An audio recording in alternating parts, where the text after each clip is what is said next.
ஜென்ம ஜென்மோ ஜென்மி ஸ்ரீச்சரண் ஸ்ரீ பாக்ய சாய். அனைவருக்கும் சாய் சுப நமஸ்காரங்கள். நிலக்கோட்டையிலிருந்து சாய் உமேஷ்.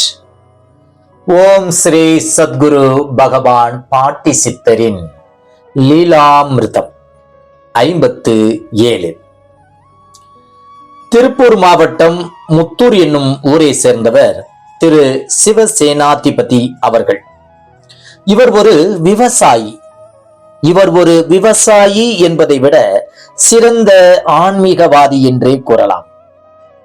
கடந்த 30 ஆண்டுகளுக்கு மேலாக வேதாத்ரி மகரிஷி அவர்களின் மனவளக்கலை பயிற்சி மன்றத்தில் பயிற்சி பெற்று இடைவிடாமல் அப்பயிற்சியினை செய்து வந்தும் தினசரி தியானமும் செய்தும் வருபவர்.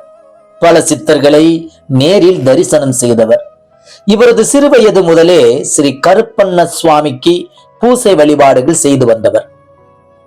காஞ்சி மகா பெரியவா, சீரடி சாய் பாபா, நமது பகவான் பாட்டி சித்தர் இவர்கள் மூவர் மீது தீரா பக்தி கொண்டவர். உணவில் கட்டுப்பாடு, ஒழுக்கம், பக்தி, நேர்மை இவைதான் திரு சிவசேனாதிபதி அவர்களின் அடையாளங்கள். முதன்முறையாக இவர் நம் பகவான் பாட்டி சித்தரை பற்றி திரு நேருசாமி மற்றும் திரு மணி அவர்களால் தெரிந்து கொண்டு பாட்டியை தரிசிக்க டாக்டர் நடராஜன் ஐயா தோட்டத்திற்கு வந்தார்கள். வேதாத்ரி மகரிஷி வாழ்ந்த காலத்திலேயே மனவளக்கலை பயின்று நேரடியாக பலமுறை சந்தித்து பிரம்மஞான பயிற்சி மற்றும் ஆசிரியர் பயிற்சி முடித்து தொடர்ந்து சேவைகளில் ஈடுபட்டு கொண்டு இருந்த திரு சிவசேனாதிபதி அவர்களை பாட்டி பார்த்து, வாடா, உனக்காகத்தான் காத்துட்டு இருக்கேன் என்று கூறினார்கள். இவரோ பாட்டியின் பாதம் பணிந்து வணங்கி அவர் அருகிலே அமர்ந்தார்.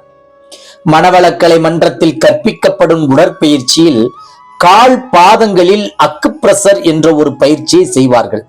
அந்த பயிற்சியை தனது கால்களை மடக்கி கொண்டு செய்து காட்டினார் நம் பகவான் பாட்டி சித்தர். செய்து காட்டிய பின் நம் பகவான் பாட்டி, அவன்தாண்டா நீ என்று இவர் மனவளக்கலை வேதாத்ரி மகரிஷி வடிவமைத்த எளிய முறை உடற்பயிற்சி செய்து வருபவன் என இவருக்கு சுட்டி காட்டி உணர்த்தினார்கள் நம் பகவான் பாட்டி சித்தர். மேலும் வேதாத்ரி தாண்டா உன் குரு, அவனும் நானும் ஒண்ணுதாண்டா என்றார்கள். திரு சிவசேனாதிபதி அவர்களோ அப்படியே ஆடி போய் விட்டார்கள். எப்படி அத்தனையும் பாட்டிக்கு அத்துப்படியாக தெரிந்தது என. நிச்சயம் நமது பாட்டி மிகப்பெரிய பேராற்றல் கொண்ட மகான் என அந்நாளில் திரு சிவசேனாதிபதி அவர்கள் நன்றாக உணர்ந்தார். நிச்சயம் நம் பகவான் பாட்டி சித்தர் உலகளாவிய சத்குரு என்பதில் எந்தவித மாற்றம் இல்லை என்பதை நன்றாக உணர்ந்தார். இனி பாட்டியை விட்டுவிடக்கூடாது என்றும் அவளது இரு பாதங்களையும் இறுக பற்றி கொண்டு வாழ்வென்னும் கடலை கடக்க வேண்டும் என்றும் திரு சிவசேனாதிபதி அவர்கள் சங்கல்பம் செய்து கொண்டு அடிக்கடி நம் பாட்டியை பார்க்க வரலானார். இவரது வாழ்வில் பற்பல லீலைகளை நடத்தினார்கள் நம் பகவான் பாட்டி சித்தர். அதில் ஒவ்வொன்றாக இனி வரும் காணொளியில் நாம் கண்டு பகிர்வோம்.